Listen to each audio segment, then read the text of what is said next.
일단 지금 이제 페인트를 1회를 뿌렸습니다. 아까는 광이 안 났는데 이제 이렇게 광택이 나기 시작합니다. 전반적으로 보면 광택이 많이 나지는 않습니다. 한 번에 끝내는 게 아니고 2회를 뿌리기 때문에요. 아직 끝난 건 아니지만 광택이 되게 많이 납니다. 열체를 부수해서 도색하니까 먼지도 크게 없죠. 군데군데 이제 자세히 보면 아직까지 조금씩 덜 들어간 부분이 있습니다. 손잡이 같은 경우에는 저는 보통 그냥 한 번만 뿌리고 끝이 납니다. 손잡이 생긴 모양 따라 이 모양이 조금 곡선이 많으면 많을수록 칠이, 클리어 코트, 이 물 같은 페인트가요 많이 흘러내립니다. 많이 뿌리면. 그래서 적정량을 광이 딱 날 만큼, 많이 날 만큼만 뿌리고 흘리지 않게 칠하는 게 제일 좋겠죠. 그게 기술자의 덕목이고요. 지금 1회 했고요. 1회 하는 동안에 이 페인트를 거의 다 썼습니다. 1리터를 거의 다 썼고요. 지금 한 번 더 뿌리면 한 6, 700 더 들어갑니다. 그렇게 도색을 하니까 페인트 값이 지금 베이스 들어갔죠, 신나 들어갔죠, 클리어 들어갔죠. 외형 복원하기 전에 얼마나 많이 들어갔습니까? 돈이 많이 들어갑니다. 페인트 값만 해도. 처음에 외형 복원 작업할 때도 퍼티도 들어가고요. 지금 이거 뿌리는 클리어 코트에 대해서 얘기를 한번 해드리면 차에 관심 많으신 분들, 그런 분들이 보통 이제 클리어 코트 뭐 쓰냐고 물어보시는 분들이 있습니다. 그럼 저는 단방에 얘기를 합니다. 어떤 거 원하십니까? 그럼 보통 이제 아시는 분들이 이제 글라슈리티를 많이 알아요. 좋습니다. 근데 비싸가지고 써드릴게요. 대신에 그 얼마 줄래요? 물어보면 그런 분들이 또 보면 또 돈을 또 많이 안 주려고 합니다.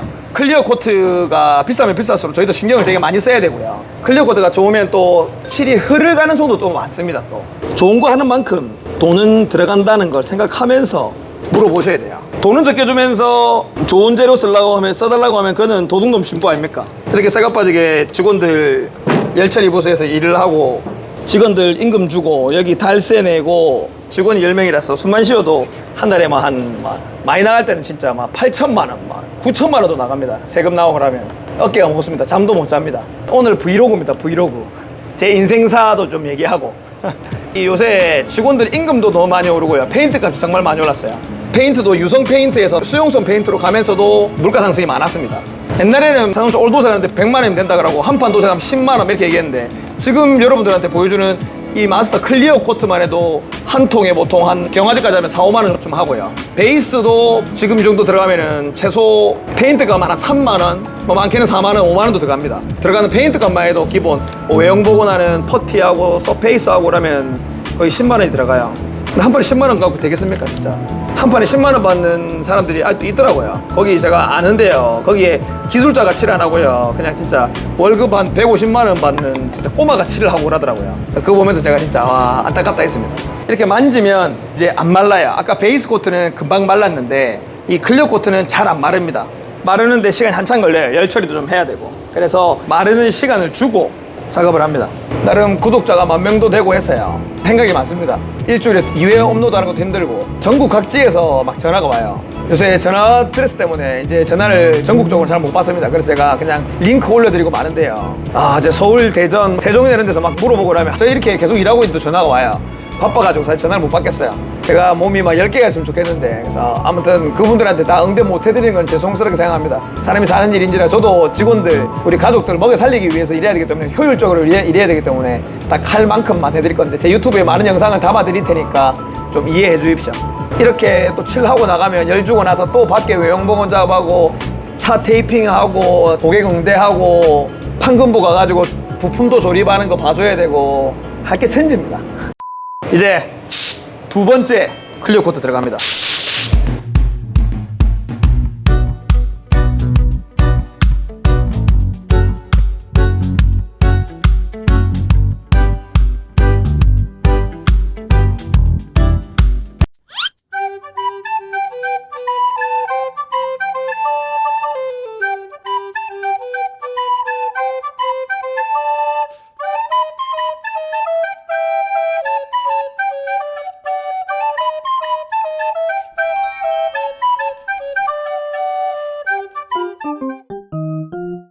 홍대표의 토크타임. 오늘은 부동산 이야기입니다. 아주 쉬운, 아주 중요한 청약과 분양에 대한 얘기인데요. 돈이 없는 사람들이 많습니다. 청약하면 로또 청약인 거 아는데 돈이 없어서 이거 청약을 해야 되나 말아야 되나 고민하시는 분들한테도 아주 큰 도움을 드릴 수 있도록 쉽게 설명해 보겠습니다.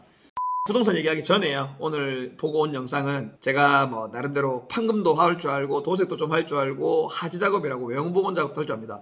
보험 청구 작업도 할 줄 알고 뭐 다방면에서 다 할 수 있는 만능 엔터테이너입니다. 좋게 말하면요.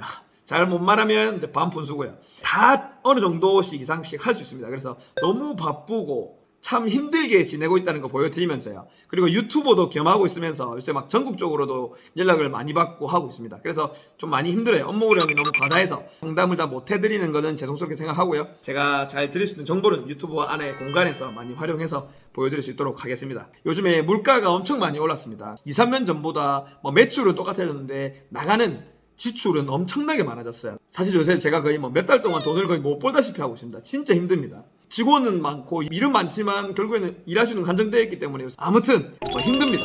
힘들어서 하소연 해봤고요. 모든 자영업자들 진짜 화이팅 하시길 바랍니다. 진짜 화이팅 하시고 유튜버들도 저는 이제 일반 유튜버들도 이렇게 전화가 막 오고 하는데 힘든데 막 10만 100만 유튜버는 얼마나 힘들겠습니까? 화이팅 합시다. 그리고 이제 부동산 얘기해 보겠습니다. 오늘 부동산 청약에 관한 분양에 관한 얘기를 할 건데요. 얘는 부산으로 들어서 할 거지만 결국에는 이게 전국에 해당이 되는 얘기로 봉대표처럼 쉽게 얘기해 보겠습니다. 초보들은 꼭 들어야 됩니다. 고수들은 듣지 말고요. 초보들 꼭 들으세요. 아무것도 모르는 불인이들 꼭 들으세요.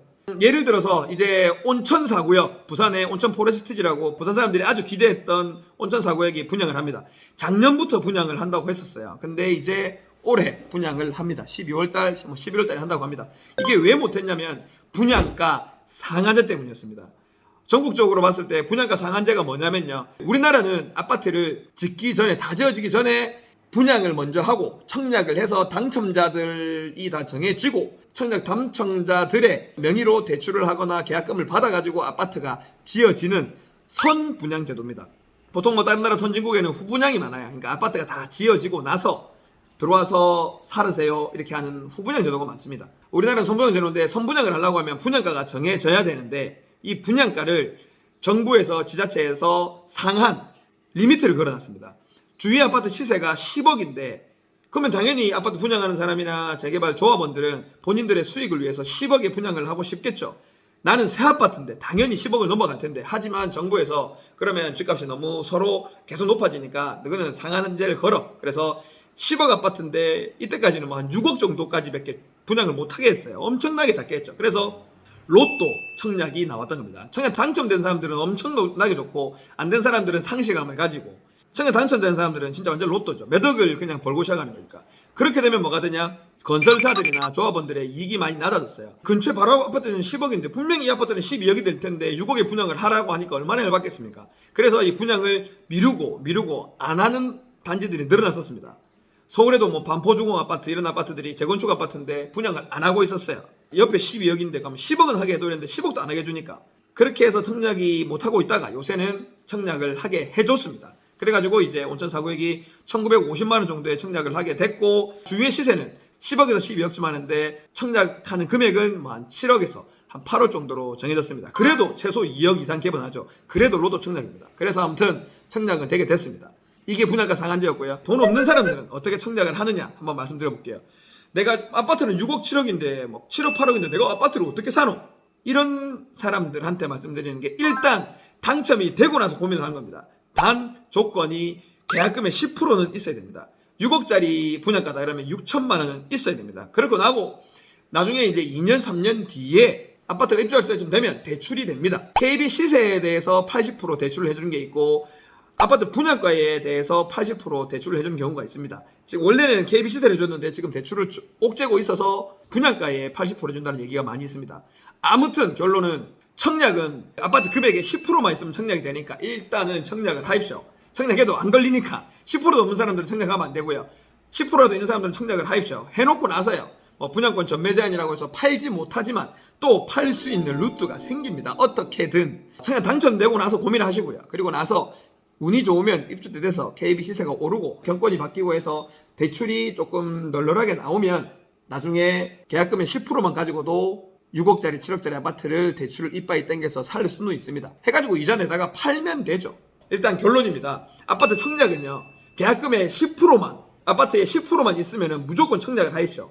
나중에 입주 때 되면 답은 나올 수 있습니다. 대출이 되거나 대출 안 되면 그때 돼서 정말 힘들겠죠. 하지만 방법은 생깁니다. 일단은 당첨되고 고민하라는 거. 보통 사람들이 당첨도 안 되고 나서 고민을 너무 많이 해요. 그래서 당첨이 꼭 되고 나서 고민하시길 바랍니다. 10%만 있으면 청약하세요. 알겠습니까? 전국적으로 끝!